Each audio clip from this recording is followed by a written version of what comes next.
Bom dia, gente, bom dia. Então, como estão vocês? Convite aí hoje, a nossa meditação, nossa bússola, o arcano do dia sim,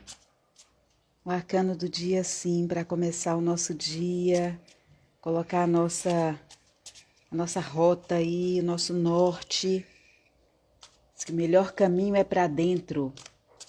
E de dentro transborda a fonte viva. Então, que essa nossa luz aí, esse momentinho, seja para a gente acender, né? Potencializar essa luz interior, para que ela transborde na nossa vida, por onde a gente passar. Então, toma uma respiração profunda. E vamos aqui pedir um arcano para o nosso dia, para a nossa reflexão, para a nossa meditação.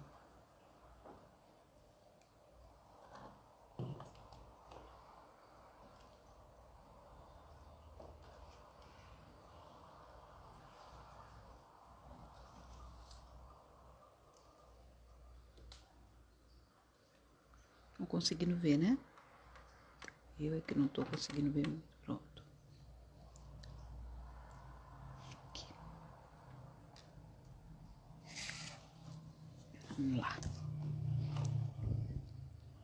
Vamos ver quem é o rapazinho. Um suspense aí pra virar. Parece suspense, mas não é não. Porque eu tô aqui. Eu quero visualizar bem. Aqui. Aí eu tô conectando aqui com outro aparelho para eu visualizar bem. Pronto. Aí. Opa! Vixe. Quando vocês me veem fazer assim, opa, vixe, já sabe que...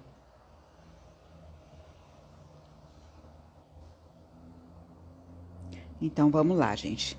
Aqui a gente tem o arcano 5 de copas, né? Ai, Carla, não gostei dessa figura, não.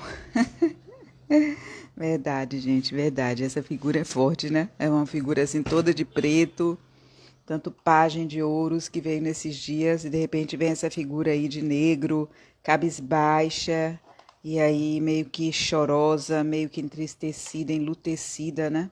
Deixa eu focar aqui melhor, porque hoje eu tô com dificuldade de foco. Foi? Eu acho que sim. Eu quero trazê-la para mais perto de vocês. Eu tô com pequena dificuldade aqui com foco. Acho que aqui agora ficou mais próximo. Pronto. Então, gente, vamos lá conversar sobre essa figura aí, tá bom? Então, nós temos aí os 5 de copas. Então, copas, como vocês sabem, a gente está na esfera da nossa capacidade, nas nossas possibilidades, né? De sentir, de se emocionar, de se relacionar com o outro. Então, a dimensão do afeto. Quando a gente tem os 5 de copas, a gente está falando aí de algo que talvez não tenha funcionado exatamente como a gente gostaria. Talvez, se vocês observarem bem a figura, a gente tem aqui 3 copas caídas, tá vendo? E ele está dirigido, ela está direcionado para essas 3 copas caídas. A gente tem do outro lado 2 copas em pé. A gente tem um rio à frente, do outro uma ponte para atravessar o rio e do outro lado uma cidade, tá? Então vamos ver aqui algumas chaves dessa carta. E a atmosfera dela, o céu é cinzento, embora o chão seja amarelo e tenha rio aí, tenha água, a gente tem uma atmosfera assim melancólica, tristonha. Então, olhe para essa carta e veja o que você sente. Qual a impressão que você tem? O que você acha que ela te diz, assim? Perceba aí como ela mexe com você. Que cenas na sua vida ela evoca? Em relação ao momento que você está vivendo agora, veja se essa imagem aí dessa pessoa de preto, muito provavelmente ela está num processo aí de luto em relação a algo que não funcionou ali, né? Tem 3 copas caídas no chão, algo se derramou, algo se quebrou, algo se partiu. embora tenha duas copas em pé que ela não está ainda vendo, ela não está olhando, ela não está se dando conta de que existem essas outras copas. Ela está mais concentrada e mais assim enlutada, entristecida por essas copas que estão aí no chão. Tá bom? Então, qual seria a nossa linha de reflexão aqui? As palavras para essa carta.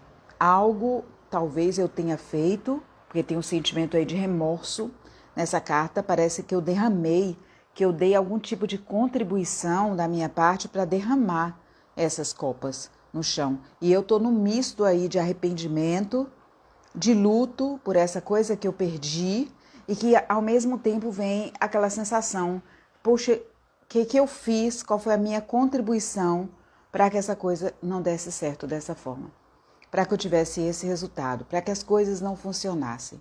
Então, não é só a dor daquilo que não está funcionando, daquilo que acabou, daquilo que se perdeu, daquilo que se quebrou, como também a dor dessa coisa que a gente remói por dentro. Puxa vida, eu não devia ter feito assim, puxa, eu fiz assim e tal. Então, isso amplia a dor, né? E aí a carta, o nome dessa carta também, um dos nomes que ela recebe é a carta do leite derramado. A carta do leite derramado. Ou seja, olha, realmente algo aí foi perdido. Algo foi perdido. Talvez até você tenha tido uma influência para que as coisas chegassem nesse ponto. Talvez um relacionamento que entra numa crise, talvez alguém que foi embora, alguém que partiu, talvez um projeto seu que você tinha expectativa e ele foi por água abaixo, né? Então, assim, talvez sim tenha a sua contribuição, mas olha, tem algo aí, tem algumas chaves nessa leitura aqui, ó. Não caiu tudo. Você não tá num mundo assim, você não tá perdido de tudo, você não perdeu tudo, tem duas copas que elas estão de pé. Essas duas copas podem significar um apoio das pessoas que estão, dos afetos que eu tenho no meu entorno. Talvez eu perdi a possibilidade de celebrar algo, perdi alguma alegria, mas eu ainda tenho a possibilidade de fazer essa alegria brotar no momento em que, após eu enxugar as minhas lágrimas, eu olhe aqui, olhe para trás, olhe para o lado e veja que eu tenho ali algo que me sustenta. Algo que me ampara, algo que está ali comigo também. Então, assim, uma das chaves dessa carta é isso. Olha, enquanto você derrama as suas lágrimas, ou logo após você ter derramado essas lágrimas, olhe para o seu lado e veja o que é que tem para se recuperar. O que é que não foi perdido? O que é que dá para salvar? E como fazer isso? Uma vez que você derrama essas lágrimas e olhe para o seu entorno e veja que, por exemplo, você tinha um relacionamento, a expectativa de um relacionamento, de que fosse um relacionamento duradouro, estável, sei lá, uma coisa, uma parceria, o que foi, você começou a celebrar aquilo, viver aquilo, e algo nos relacionamentos acontecem isso, né? Alguma coisa não funciona no meio do caminho, uma decepção, uma frustração, algo não vai, né? Algo ali a gente se rompe. Então, aí a gente poderia falar de duas realidades. A primeira, olha, terminou esse relacionamento, mas não terminou a possibilidade de você se relacionar. Essas duas copas poderiam estar falando disso. Não terminou a possibilidade de você se relacionar. Ou ela poderia estar dizendo, aí essa segunda questão que eu vou colocar agora, para fazer essa opção entre uma leitura, entre outra leitura, ou ainda entre uma terceira leitura, seria observar as outras cartas que apareceriam no contexto da leitura. Na mesa, né? Na mesa, o diálogo com as outras cartas. Então, ela poderia estar dizendo, olha, dessa relação, talvez você perdeu algo. Você tinha uma expectativa de uma relação amorosa. E isso pode se transformar numa belíssima amizade. Com muitos frutos, uma amizade bacana, de muito afeto, de muita ternura, de muita troca, de muita afinidade. Então, não tudo ficou perdido, né? Então, assim, o que é que tem aí na sua vida, nesse momento, e que você sente que você está chorando aí por algo que não deu certo, que você fez errado, e o que é que você pode trabalhar para poder recuperar as suas energias. Uma vez que você tenha feito esse movimento, você tem ali uma outra chave que é a ponte. Aí você tem condição de cruzar o rio e seguir adiante. E na cidade, que está ali representada pela civilização, pelo contato, pelo crescimento, pelo progresso, você atravessando esse rio, você tem aí aberto o universo de possibilidades para você. Então, se fosse como um conselho essa carta, se ela aparecesse dizendo o que seria aconselhar você fazer, seria, olha, chore, chore. Teve um discípulo de Buda, quando o mestre morreu, quando o mestre se iluminou, desencarnou, ele se fechou num quarto e chorou um dia inteiro. No outro dia saiu todo inchado e de os olhos de tanto chorar, né? E um dos amigos, outros discípulos, disse assim, mas como é que você... Nossa, você que era discípulo, vivia tão perto, você era o discípulo mais querido, você vivia tão perto do mestre, você não sabia que ele se iluminou, não tinha essa consciência de que isso iria acontecer em algum momento, você não estava preparado, cadê o desapego, né? O desprendimento. Ele fala que sim, que ele tem essa consciência do desprendimento, mas a parte que ama, o coração que ama, a parte do afeto que se une, que se liga, isso ele não ia ter mais com o mestre.